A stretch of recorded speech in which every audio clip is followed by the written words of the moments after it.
Hey everybody, welcome to EduMatch, and thank you so much for following along with us. You can find us at podcast.edumatch.org/tweet talk, as well as the hashtag on Twitter, where we're going to have a chat going on at the same time. So you can follow along there on the EduMatch hashtag. And speaking of EduMatch, if you want to sign up to be our featured person of the day, you can do so at edumatch.org and look for the sign up button in the top right hand corner. What that will do is that it will we will match you up with other people that match your interests.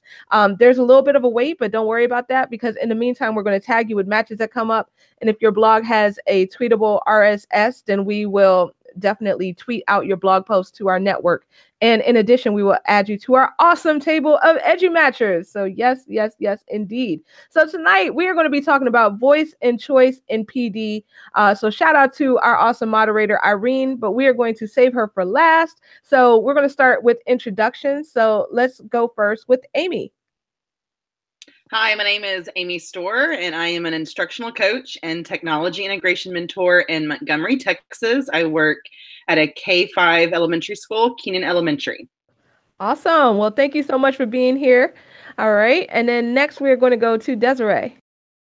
Hi, my name is Desiree Alexander, aka Educator Alexander of educatoralexander.com, and I am the Regional Director for North Louisiana for an educational nonprofit, Apple, in Louisiana, and the founder CEO of Educator Alexander Consulting. Sweet. Well, thank you so much for joining us, Desiree. Great to have you here. All right, we're going to go next to Nicole. Hello, everyone. My name is Nicole Taylor, and I am a blended learning specialist for Lancaster ISD. It's a suburb of Dallas, Texas. And in this role, I work with students and teachers from pre-K through 6th grade to help them to teach and learn with technology. Awesome. Well, we are super happy to have you here on Tweet and Talk tonight. So thanks for joining us, Nicole. All right, we're going next to Leslie.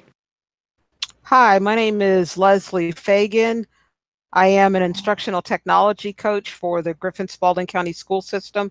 We are about 45 minutes south of Atlanta. I have the privilege of working with our secondary schools and the district office on effective technology integration, as well as a couple of other alternative type campuses, our gifted center, our psychoeducational center, and our alternative school. So those are all mine, and I'm excited to be here.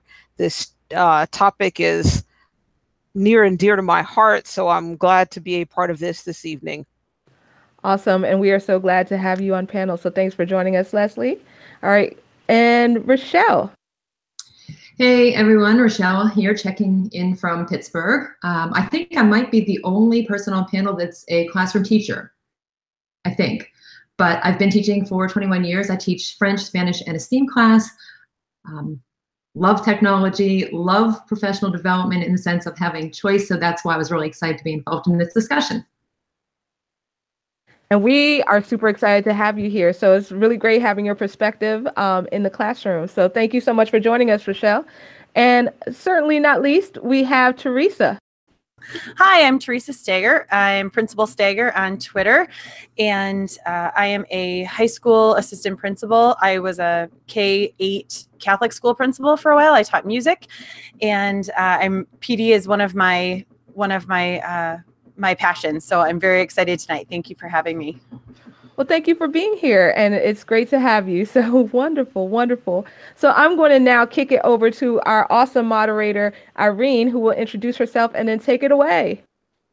Hi, I'm Irene Bal. I am a professor at Loyola University, Maryland, previously an instructional technology coach, and I want to give a shout out to Teresa because I'm also K-12 music. So yay, music people. And so tonight we're talking voice and choice within professional development. They're about voice and choice with students, but it doesn't translate all the time into professional development. So this awesome panel is going to talk to us about their ideas. And so our first question for this evening is, what does voice and choice mean to you, and how does it fit within professional development? Whoever wants to go first. So voice and choice, this is Teresa, and we have personalized our professional development this year in our district, which was really exciting. We started some micro-credentialing courses that some of the teachers put together, and we have district provided PD that everyone receives, and then there's 10 hours of micro-credentialing PD, and there are 19 different courses that we put together throughout the district based on what our district goals are. And that's been really exciting because it does allow, as Irene, as you know, for those of us who may not be a classroom teacher, it allows them the ability to really dig into something else that is a passion for them. And it's been very exciting. It's as any implementation is, it's been, not met without a little bit of difficulty, but it's exciting to see the direction that's going in.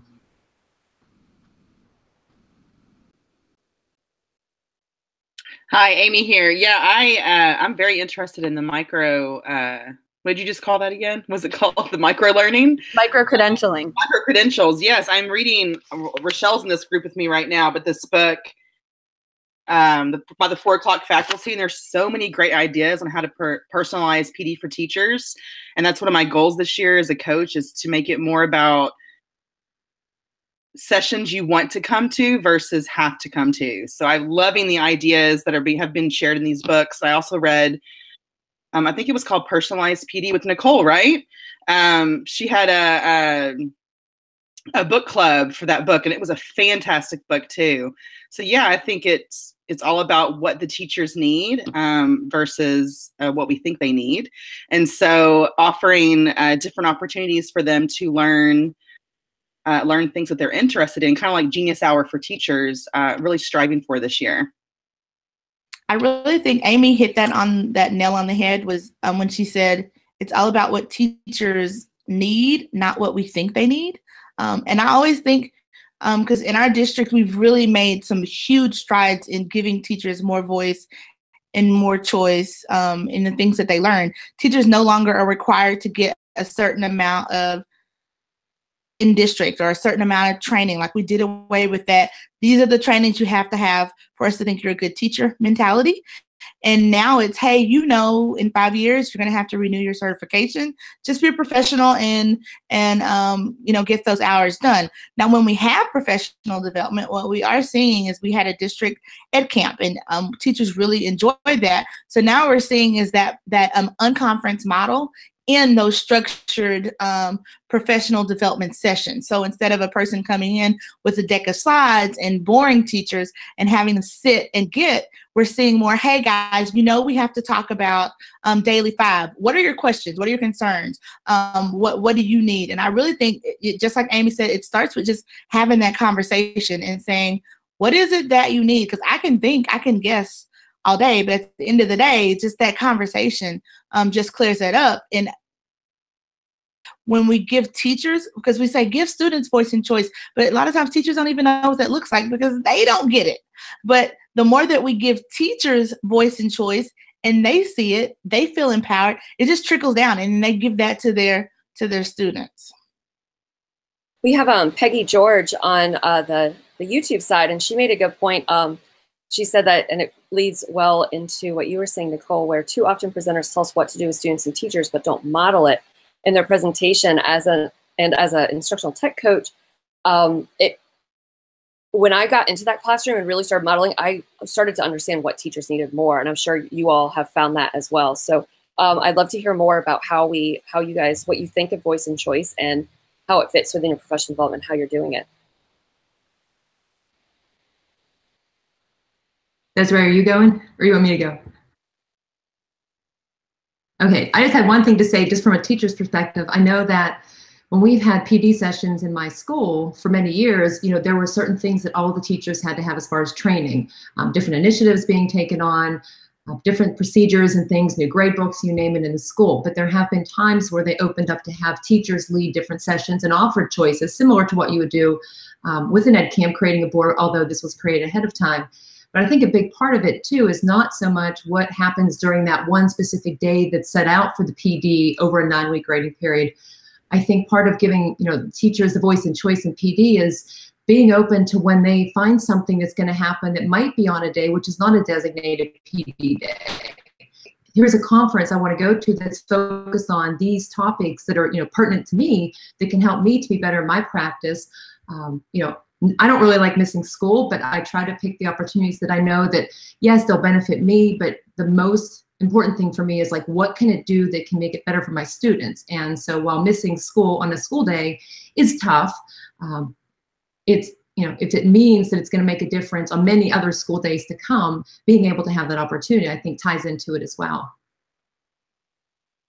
And I just wanted to add, I mean, everyone pretty much brought up everything that you can answer that question with, but just doing that official needs assessment with your teachers as well, more than just kind of fly by night, what do you think you need? Doing that official needs assessment at different points in the year is very crucial, because what a teacher may need or want at the beginning of the year may not be what they need in the middle of the year, may not be what they need towards the end of the year. So just doing that continuous need assessment and providing the professional learning opportunities throughout the year on a continuous basis. I feel like when we start school, we're very, let's do a book study, let's do this, let's do that, let's learn. And then as we go, of course, we get tired, we get bogged down, and we forget professional learning. And even when, like Rochelle said, when a teacher will bring it up and say, hey, I found this situation, I want to learn, it's like, oh, we don't have time for that right now, or we don't have the money, or, things like that. I think we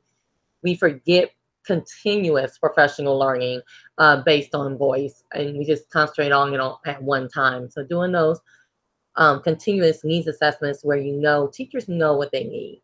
Most teachers know what they need. They know what they want to learn. They know what they want to try. So getting those needs assessments to them so you can actually plan the professional learning around what they actually need and want, and doing that on a continuous basis is crucial.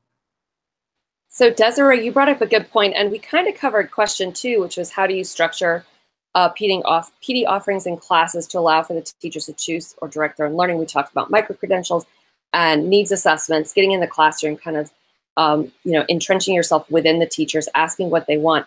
I had a lot of teachers tell me that they don't know what they don't know, and it came because I would do needs assessments. So I wonder, this is not one of the questions you guys were prior given, but what when teachers just tell you, I don't know what I don't know, and so they don't even know that it's an option or it's out there, how do you combat that and bringing awareness to things that are out there for teachers? I'll jump in. There's 2 of us in my district. I do the secondary schools, and I have a colleague who does the elementary schools. And every Tuesday we do a newsletter, and we try to give them different tools that they can use in their classroom. So a lot of the teachers are like, oh, I didn't know I could do this. Can you come to my classroom and show me? And then we can go and we can, co-teach, model, or whatever, or we can do a grade level training, because teachers don't have time to go out there and search out new tech tools. That's part of what we get paid to do. So we will bring these things to their attention, or we have a lot of teachers who will share stuff with us. We've finally gotten a number of our teachers on Twitter, so when they're coming across things, they'll tag us in it, and then we'll pass that on. So that's helping us a lot. And then another thing that we've done is, I think this is my 4th year in my job. Several years ago, it was pretty much the teachers would come in, I would tell them, okay, this is what you need to know. Well, now it's more about, for instance, I was doing training on Google Tour Builder for a while, and the teachers had absolutely no idea, number one, what it was. But then once I explained it to them, and they were like, oh, I can use this in math, I can use this in social studies, I can use it in science, they started to make the connection. So it's just pretty much telling them what that tool is, and then letting them figure out how they can use it. And if it's not applicable, we don't force it down their throats. And I think they like that about my coworker and I, because 1, we have absolutely no evaluative authority over them or anything like that. So if they come to our training and choose never to use the tools that we show them, we're okay with it. As long as, they're effectively implementing some kind of technology, whatever works best for them and their students, that's okay with us, as long as it's okay with their evaluator. So we're trying to make sure that they understand we're not going to, we're not trying to dictate what they do because we're told not to dictate to the students, so we're not going to dictate to our teachers. That's our philosophy, and it's working better. More teachers are reaching out to us, because at first they were like, okay, I have no idea what you do. I don't need your help. But now that we've been in it and we've established relationships, they're reaching out more to us. And just to piggyback on what Leslie just said, I think a part of it too is knowing your teacher's curriculum. When I was at the district level with instructional technology, knowing the different teachers' curriculums, and knowing kind of what strategies they're going to be using in the classroom, what they may face. I find that sometimes when we show them tools just on a global level, like, oh, this is an awesome tool, it doesn't connect because we're not connecting it to the content and we're not connecting it to what they're actually doing every day in the classroom. So to be able to say, oh, this is that Google tool, but hey, let me show you how this is going to relate to your lesson or to your classroom or to your content. I feel like it brings it to their level, and it makes them see, okay, well, I can actually use this. Because, you know, when I first started doing PD, some of the comments I would get is, I would love to have gotten examples of how I could use this in a certain subject's classroom. So that taught me, like, you know, okay, because I remember when I was in the classroom, yeah, we need to get to the nitty gritty. How do I use this tomorrow in my classroom?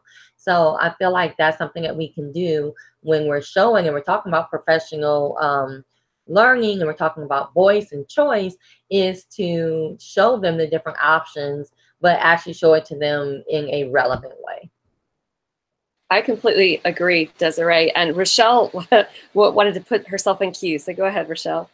No, the only thing I want to say is just when I mean, not being a tech coach, but I've been placed in different trainings where I've led them, and I've met with some, you know, teachers who are kind of afraid of trying things. And one of the things that I notice that tends to work is when you're really not sure what you don't know, starting a conversation, asking a teacher, okay, like, look at your classroom. Where are you spending most of your time? Or what is something you think that's like bogging you down, or just anything, just to kind of pinpoint a focus. And then once they do that, I recommend a couple of things. And another thing that I've done a couple of times too is, like, we do use a lot of tech tools in my Spanish classes and in STEAM. And the nice thing is that they transfer over to other classes. And so the students now are starting to kind of ask those other teachers if they can use some of these tools.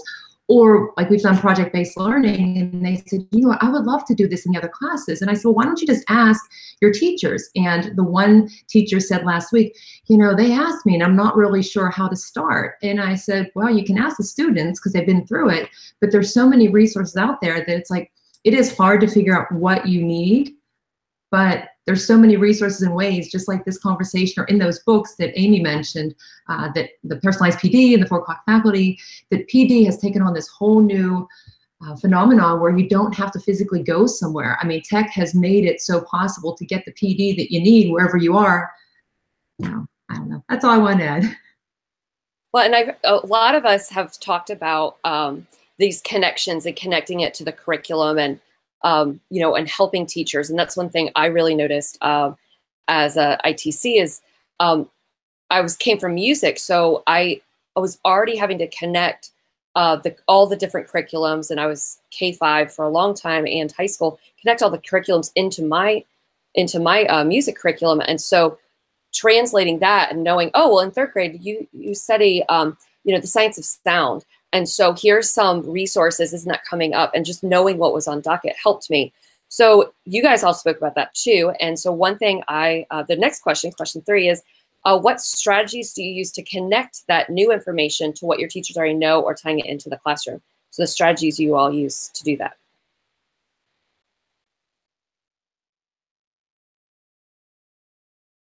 Okay, I'll jump in first. We've discovered that a little competition is good. So we have a contest going in our district right now. This is our 2nd year with the contest. Last year, we gave a trip to ISTE to one of our teachers, and they had, I think there were 12 or 13 things that they had to do. And one of the requirements was that they had to share in our weekly Tech Tuesday newsletter what they were doing. They had to include a write-up and they had to include pictures.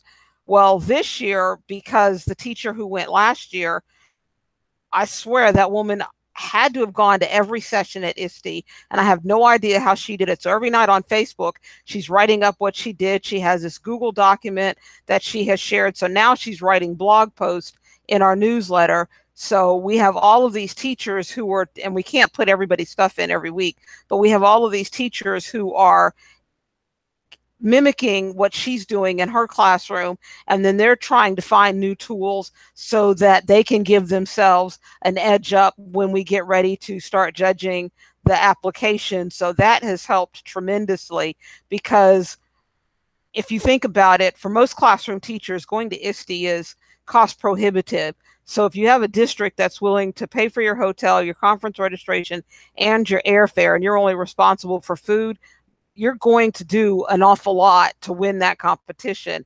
So our teachers are out there sharing and sharing. And then the teacher who went last year, she's sharing. We're getting ready to start videoing her in her classroom to share that with other teachers, because I've been out of the classroom 4 years. So there are lots of things that are happening in the classroom that I'm not as current on as I should be, but we're finding that they want to be the one who wins the competition.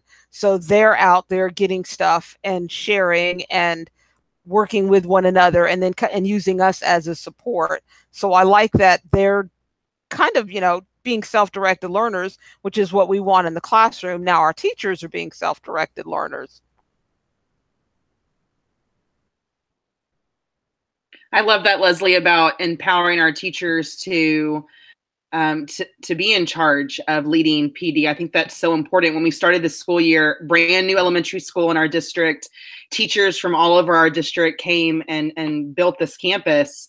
And I'm a math and science, I have that as my background as a coach, but I'm a coach for all subject areas on this campus. And so I really leaned on my ELA teachers to share things that they were doing in their classroom, like mentor sentences. And I reached out to those that I knew would be eager to lead, and they were excited about it. But it's showing our other teachers the power in that, the power in sharing, because sharing is caring. I love it. I love getting our teachers involved and sharing what they're passionate about.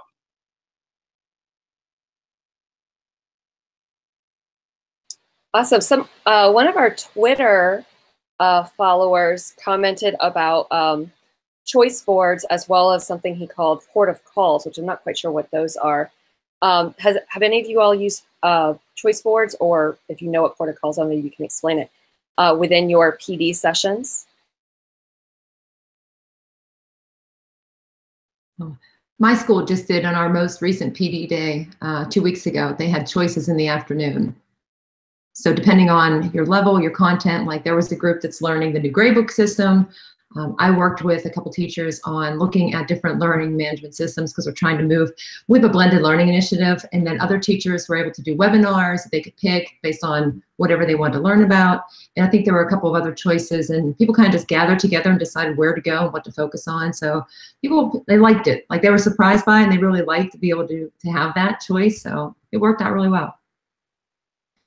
We do a symposium at the beginning of every year, and the teachers sign up for if they're willing to present something. And so they'll sign up. It's almost like an ed camp, but it's a pre-scheduled ed camp, if that makes sense, because the teachers are setting everything up on their own, but they sign up for what they want to do. And then we put them in separate rooms, and there are 2 sessions, so you can attend one or the other. And it's part of they're beginning the back to school PD, but it's been really nice for sharing what other classrooms are doing within the constraints of their actual classroom and with technology and things like that. So that's actually been a really big hit in our district.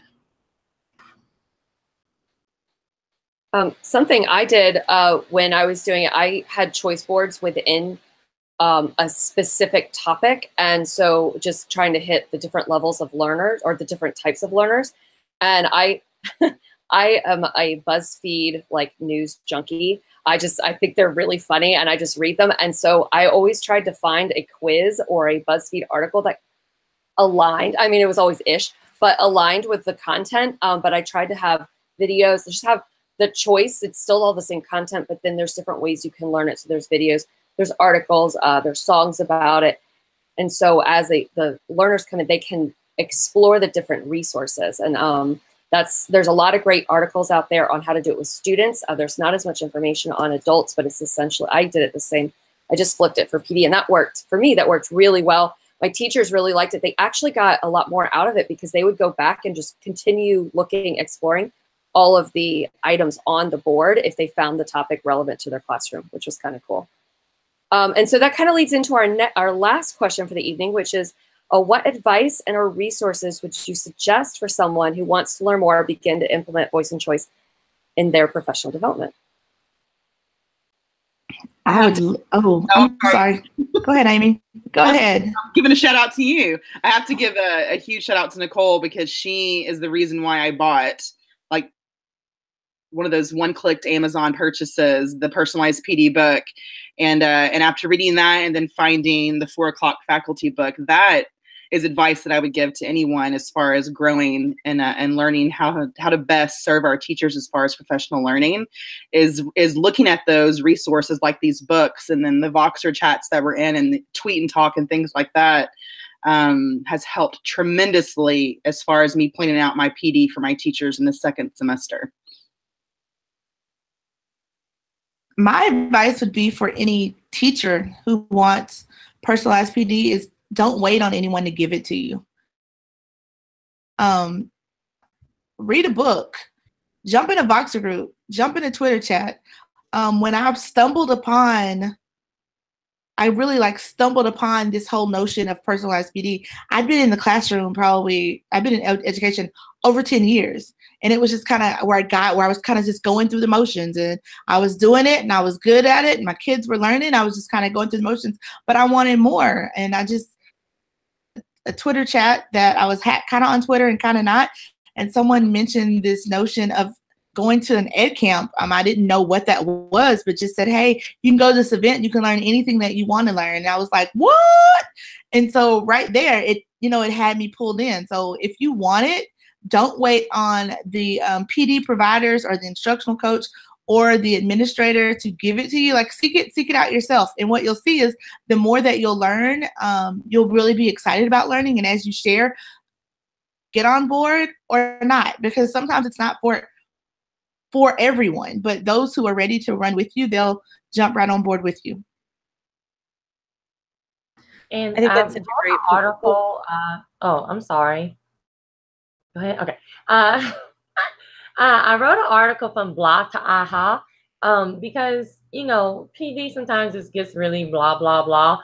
And we'd rather have those aha moments than the blah, blah, blah moments.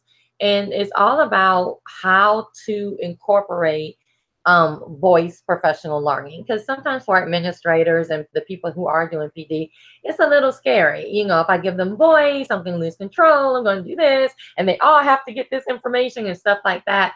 And I wrote a kind of, I'm not going to say funny, but kind of just relaxing, I guess, article about how to actually do it, how to think about it.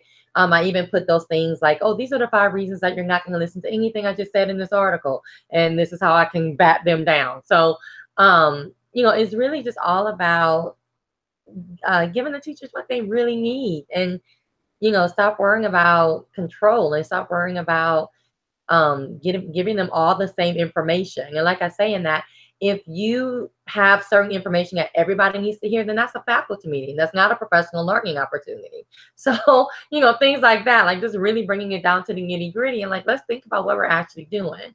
So like they're saying, any books, articles, YouTube videos, there's so much out there about professional learning nowadays to learn how to do it and how to implement it, that if you honestly want to learn it, the information is out there. Desiree, was the blah to aha an article or a book or one of your? It was an article for EdSurge. Okay, thank you. Okay, can I jump in right quick? Because I know we're getting close to time. I'm going to do a shameless plug. In the very first EduMatch book that that EduMatch Publishing did, I wrote chapter 14, and it was entitled "All I Really Needed to Know About Professional Development I Learned at Camp." And I think that when teachers are doing professional development, we need to be more deliberate about how we do it.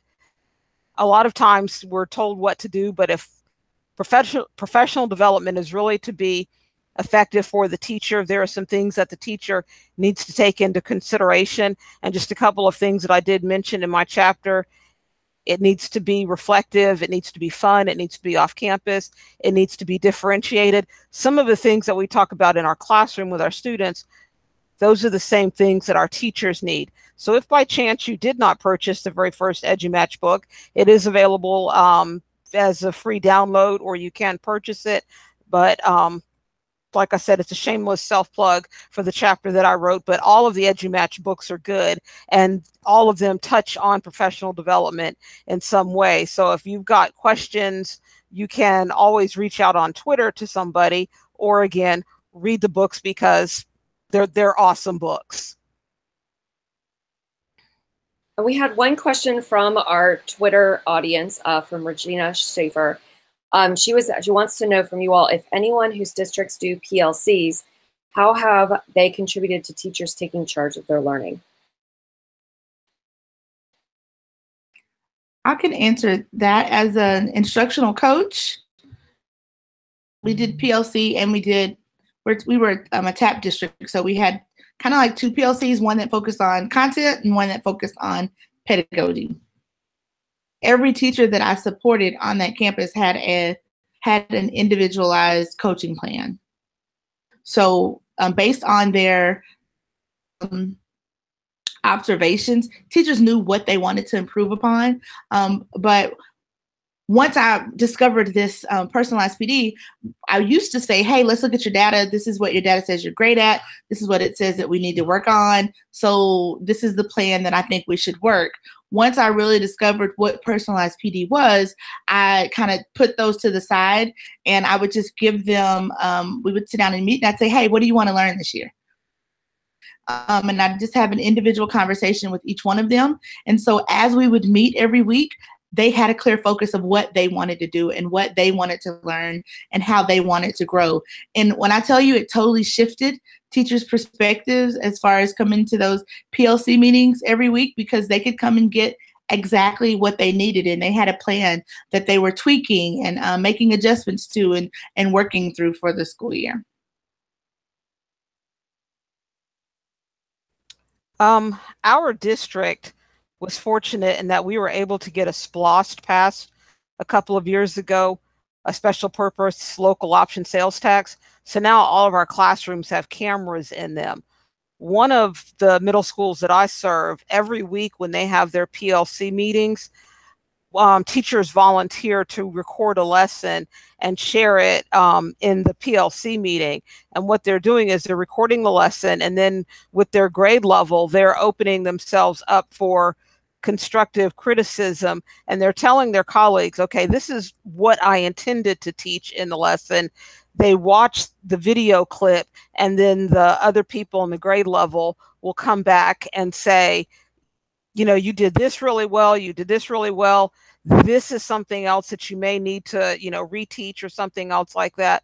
So we found that the teachers are, one, opening themselves up, and their colleagues are seeing the benefit of working collaboratively towards making sure that the children are getting what they need, because at the end of the day, we're all working towards the same goal, and that's the academic success of our students.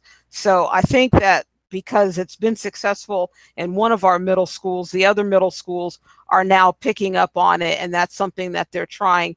And it seems to be that the teachers, because at first they were very hesitant to open themselves up, because who wants to be told your lesson stunk? Nobody ever wants that, and they're okay with it because they know that when their colleagues are talking to them about their lesson, they're coming from a good place and they're wanting their colleagues to get better. So that's one of the ways that PLCs that's been successful in our district. Oh man, I feel like I could talk about this kind of stuff forever. I personally, I love the idea of pedagogy PLCs. I just wanted to give a shout out to that because I found, and I still find in my current role, that the pedagogy is the most important part, that it's really, that's what drives the ingenuity and really what drives the content. And if the teacher does not have the strong pedagogy, then we end up focusing more on that than actually integrating anything into the content first. We did have, we have time, well, we don't really have time for one more question, but we had one more question on the YouTube that chat that I wanted to see if anyone could answer really quickly before we finish. And it's from Nina Grubsner. I hope I don't pronounce it incorrectly. And she says, a challenge that she faces is finding examples of blended learning for pre-K through first grade. And does anyone have resources that to share for this level? She wanted to ask the panel before we signed off. Ooh, I would say the best place to start for the littles, Seesaw. Like that is the easiest way to get the littles to use. They're probably already doing a lot more than some teachers because, I mean, you know, kids are just so open to using technology. But also I found that teachers are more comfortable with putting students on Seesaw. So even just, I tell my teachers, just start off, you know, in your comfort zone. Let the kid take a picture of their work, what they did, and send that to parents. Right now, Seesaw also has activities now. So if you have Seesaw and you don't know what to do or where to start, you can go ahead and create an account and search through their library, their activity library, and find something for your students to do as well. But Seesaw is a great entry point for littles. As is Flipgrid. I'm loving Flipgrid right now. And the kids are really liking that too. It's very easy for them to manage. We are doing blended learning in our district, and I hate to suggest another book because I think we already read a lot of books, but Catlin Tucker has done a phenomenal job of putting stuff together on blended learning. So if you've got time to read and you don't have to read the whole thing, she does offer some practical suggestions for pretty much everybody. Elementary is not my forte, but I know my colleague has done several trainings using Catlin Tucker's information for the elementary teacher. So that's always a resource as well. And working pre-K to really second grade for me was, as I forget who said it, was really easy because the teachers were, you know, were very interested in it. I also found that without that testing, the stress of testing, teachers had a little bit more flexibility, and they don't have flexibility, but they had a little bit more flexibility to try new things. But I also found that those teachers are already kind of immersed in stations. And that's where that blended learning really can come in nicely, is if your students are already rotating stations and used to stations, and they're already doing different activities, you can kind of start transitioning your classroom pretty nicely with that station rotation model of blended learning. So with it there. And I completely agree, Seesaw is one of the best. They have a lot of resources on their site on how to do it with younger kids. And so you can see kind of activities that are done with it too. Before we sign off, does anyone have any last remarks? Or last books? We've had a lot of books and articles and suggestions. Does anyone have any last ones for our group out there? I would suggest the personalized PD chat. Amy spoke about the book that we read. They have a chat every Tuesday night, Central Standard Time. One of my favorite chats. I always leave there thinking, I need to share this with I might have a teacher that wants to do it this way or wants to learn this way. I've never sat in one of those chats that I didn't walk away with something new. So that may be another avenue to explore personalized PD.